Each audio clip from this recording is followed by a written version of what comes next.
Military science যারা পড়েছে তারা জানে একটা নিউক্লিয়ার যুদ্ধ বিশ্বের প্রেক্ষাপট চেঞ্জ করে রেখে দেবে। শুধু এই দেশগুলো ধ্বংস হবে তা নয়, অর্থনীতি পড়ে যাবে, সাপ্লাই বন্ধ হয়ে যাবে, মেডিকেল সাপোর্ট পাবেন না, ফ্রেশ বাতাস পাবেন না, ফ্রেশ খাবার পাবেন না, রোগ ব্যাধি ছড়াবে, বিকলাঙ্গ প্রজন্ম তৈরি হবে, বাতাসে বিষাক্ত গ্যাস ছড়িয়ে যাবে, অনেক কিছু হবে। একটা পৃথিবীর কাঠামো নষ্ট হয়ে যাবে এবং বিশ্ব এখন দাঁড়িয়ে আছে এর সামনে। যুদ্ধ অলরেডি শুরু হয়ে গেছে।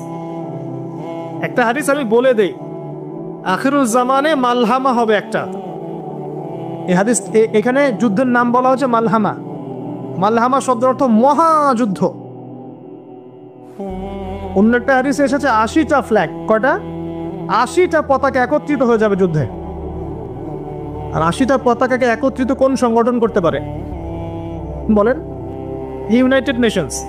জি, ওরা করতে পারে।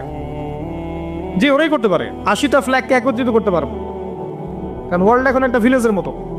এবং এটা এত ম্যাসাকার যুদ্ধ হবে যে 1/3 মানুষ মারা যেতে পারে। পৃথিবীর 1/3 মানুষ গন কেস, একদম ডেড। আর এত মানুষ কখন মারা যেতে পারে? ঢাল তলোয়ারের যুদ্ধে কি মানুষ এভাবে মারা যেতে পারে? নবী সাল্লাল্লাহু আলাইহি ওয়াসাল্লামের 23 বছরের জীবনে 100-র মতো যুদ্ধ হয়েছে না? ছোট বড় মিলে, গাজবা সারিয়া মিলে হিসেব করে দেখবেন 10,000-এর বেশি মানুষও মারা যায়নি। হ্যাঁ, যায় নাই এতগুলোতে। কিন্তু আপনি দেখবেন জাপানের হিরোশিমায়, নাগাসাকিতে এক একটাতেই শেষ, লাখ লাখ কোটি কোটি মানুষ শেষ। শুধু ভিয়েতনাম যুদ্ধে এই পশ্চিমে কতগুলো মানুষকে হত্যা করেছে দেখেন। চীনে মাও সেতুর কতগুলো মানুষকে মেরেছে দেখেন। রাশিয়ার ওই যে কমিউনিজম বিপ্লব যখন হয়েছে তখন কতগুলো মানুষকে মেরেছে দেখেন। ইরাকে কতগুলো মানুষকে মেরেছে দেখেন। আফগানিস্তানে কতগুলো মানুষকে মেরেছে দেখেন। যারা মানবতা স্লোগান দিয়ে বেড়ায়, যারা হিউম্যানিটির গান শোনায়, তাদের কারণে পৃথিবীতে কত মানুষ যে মারা গেছে এর হিসাব নাই। আর এই মালহামা এমন হবে যেটাতে 1/3 মানুষ যদি মারা যায়, বুঝতে হবে এটা কোনো প্রফেশনাল কনভেনশনাল যুদ্ধ হবে না, এটা নিউক্লিয়ার যুদ্ধ হবে। এবং সবাই এটা আজ করে সামনে একটা নিউক্লিয়ার যুদ্ধ হতে পারে।